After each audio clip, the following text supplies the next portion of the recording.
E aí, irmãos e irmãs que acompanham Batatinha Comics, chegou ao fim BPDP Praga dos Sapos. No volume 4 a gente encerra o primeiro ciclo de histórias do BPDP, o ciclo de histórias que originou tudo, que transformou uma série de minisséries em uma série contínua que a gente vai acompanhar principalmente a partir desse volume 4, onde tudo isso se torna muito mais contínuo e cronológico e, além de tudo, se torna o centro do Mignolaverse. O BPDP aqui é importantíssimo. Então, antes de assistir, já deixa sua curtida, seu comentário, se inscreve no canal se você não é inscrito e vamos lá!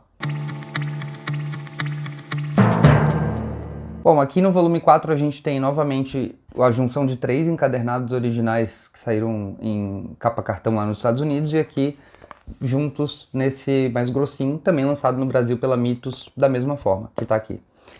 Esses encadernados eles têm uma diferença em relação aos outros anteriores, porque pela primeira vez esses 3 encadernados foram pensados como uma história contínua, já pensando na publicação do ônibus, porque quando começou a produção da primeira história dessa daqui, já havia saído o primeiro ônibus contendo as 3 primeiras minisséries aqui do BPDP. Então eles já estavam pensando aqui numa outra forma de criar as histórias e de entregar as histórias, que é deixar de fazer histórias curtas e minisséries para contar uma história contínua que fosse juntar pelo menos 3 encadernados para formar um desse daqui e contar uma história só.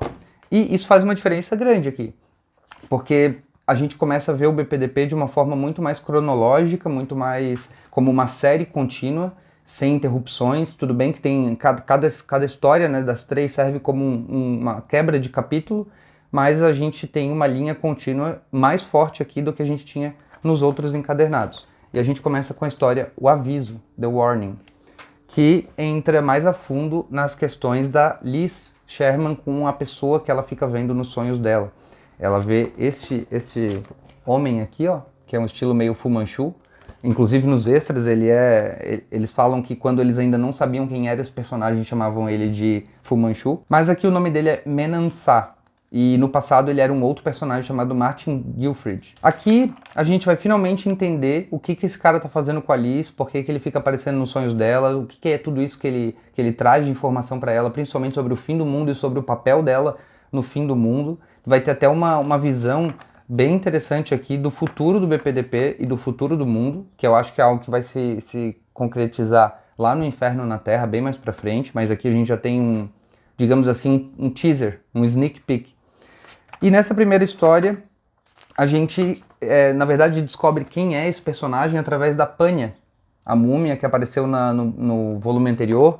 Ela conhecia a encarnação anterior desse personagem, que era conhecido como Martin Gilfrid. E aqui a gente vê um pouco da Panya relembrando um pouco do passado dela, que é algo difícil para ela já está se recuperando mais, ela está criando mais força, porque ela estava totalmente destruída na história anterior, acamada por séculos, e sem se mexer. Aqui não, ela começa a ter, por exemplo, ela recupera primeiro o movimento do braço direito e consegue andar de cadeira de rodas motorizada pelo BPDP. Ao final dessa história ela já está bem melhor, já saiu da enfermaria, já está, enfim, quase pronta para o trabalho de campo do BPDP. E aí aqui a gente vai ter o encontro finalmente do BPDP com o Menansá e a revelação do que ele quer com a Liz. Ao mesmo tempo, em Munique, se eu não me engano, putz, agora eu não lembro em qual cidade que se passa isso, mas acho que em Munique, eles descobrem um lugar subterrâneo aqui, que lembra muito aquela terra oca do primeiro volume do BPDP, onde tem aquelas mesmas criaturinhas ali, ó,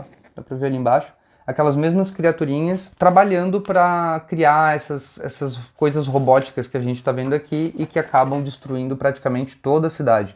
Lá naquela história anteriormente, eles estavam usando a Liz como uma bateria, o fogo que ela tem, né, como uma bateria para essas monstruosidades aqui. Então o Abe começa a pensar, putz, a Liz desapareceu, provavelmente estão usando ela de novo.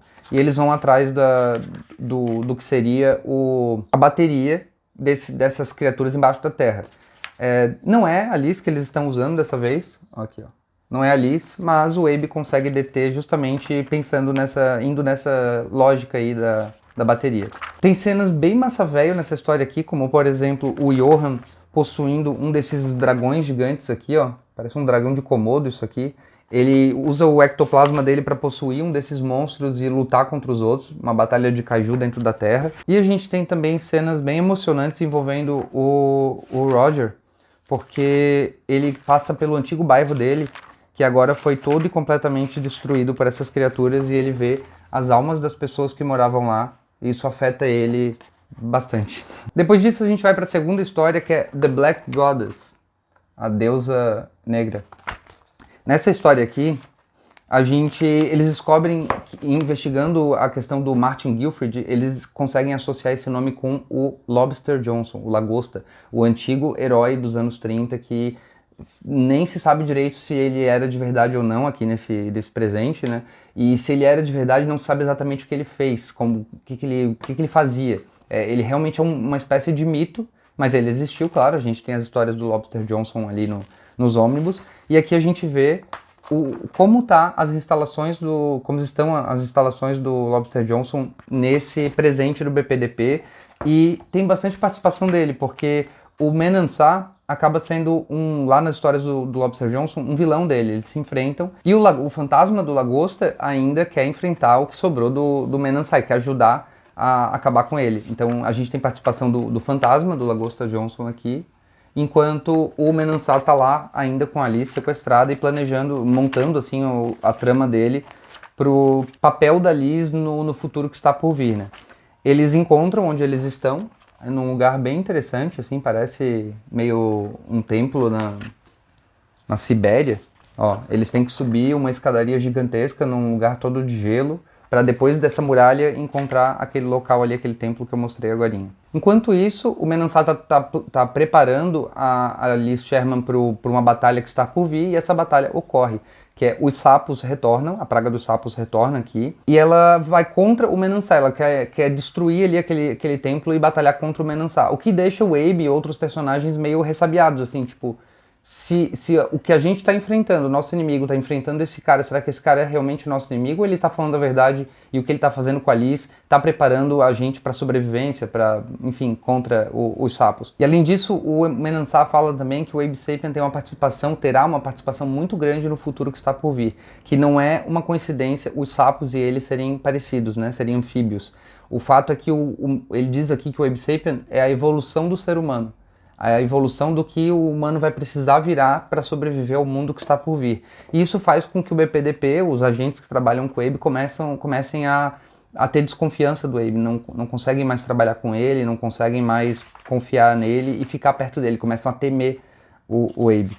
E é claro, isso vai ser uma história explorada mais pra frente, na própria série do Abe Sapien a gente vai ter exploração disso. Aqui o Abe não vai ter as respostas que ele está procurando ainda, mas vai ter uma grande batalha que vai praticamente encerrar a situação aqui da praga do sapo. Essa batalha vai envolver a Liz usando os poderes dela, aqui ó.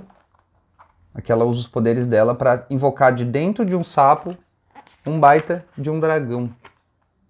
E com esse dragão ela vai enfrentar o exército aqui dos sapos e o exército daquelas criaturinhas que são tipo uns proto-humanos que vivem lá na Terra Oca, aquelas que apareceram na outra história e também lá na primeira.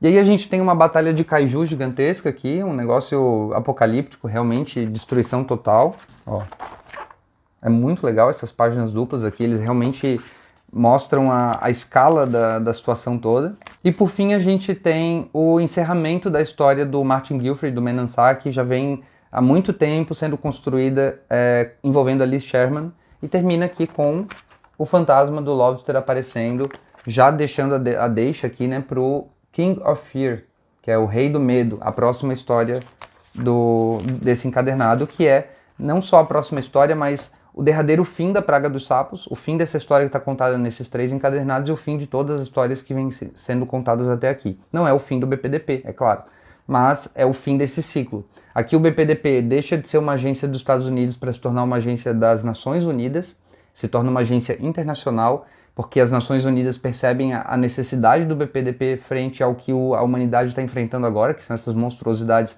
totalmente fora da realidade, fora do que a gente está acostumado. E a gente tem também a finalização da história do Lobster. Ele aparece como um fantasma porque ele precisa achar o lugar onde ele quer descansar, e cabe a Kate Corrigan levar ele para esse lugar, que é nada mais nada menos que o lugar onde ele morreu.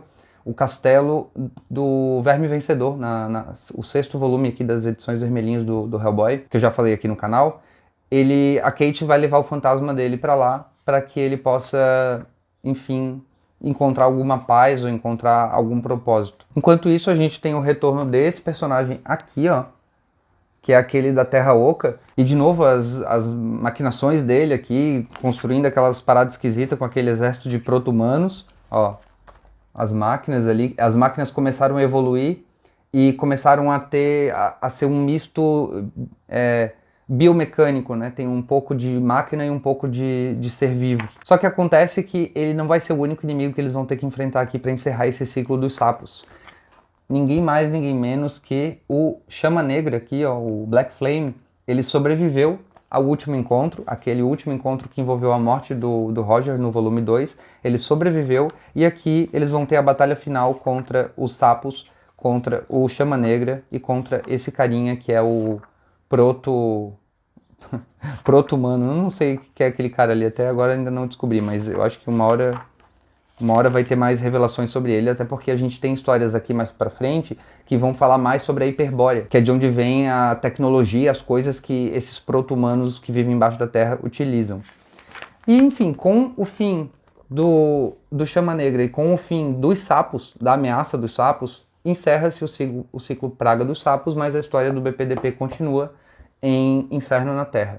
Antes disso, ainda tem outras histórias que eu vou trazer aqui pro canal, que são, digamos assim, alguns desvios que eu vou fazer antes de ir direto pro Inferno na Terra. Então, ainda tem coisa do Hellboy para ver que não foi vista aqui, mas que na minha ordem de leitura vai ser vista dessa forma. A gente vai aproveitar esse fim de ciclo para fazer uma pausa e olhar para o passado, começar a olhar histórias do passado, para depois voltar para o Inferno na Terra e a série do Abe Sapien no futuro. Então fiquem ligados aí no canal para não perder nada disso. É muito legal acompanhar essas histórias do Mignolaverse. Eu quero deixar registrado aqui todos esses vídeos com cada encadernado, para que no futuro alguma pessoa que esteja interessada consiga encontrar essa playlist e ter todos esses vídeos falando sobre alguma obra que ela esteja procurando. Se você ficou até aqui, deixa um comentário aí, deixa a sua curtida, não esquece de se inscrever no canal. Valeu!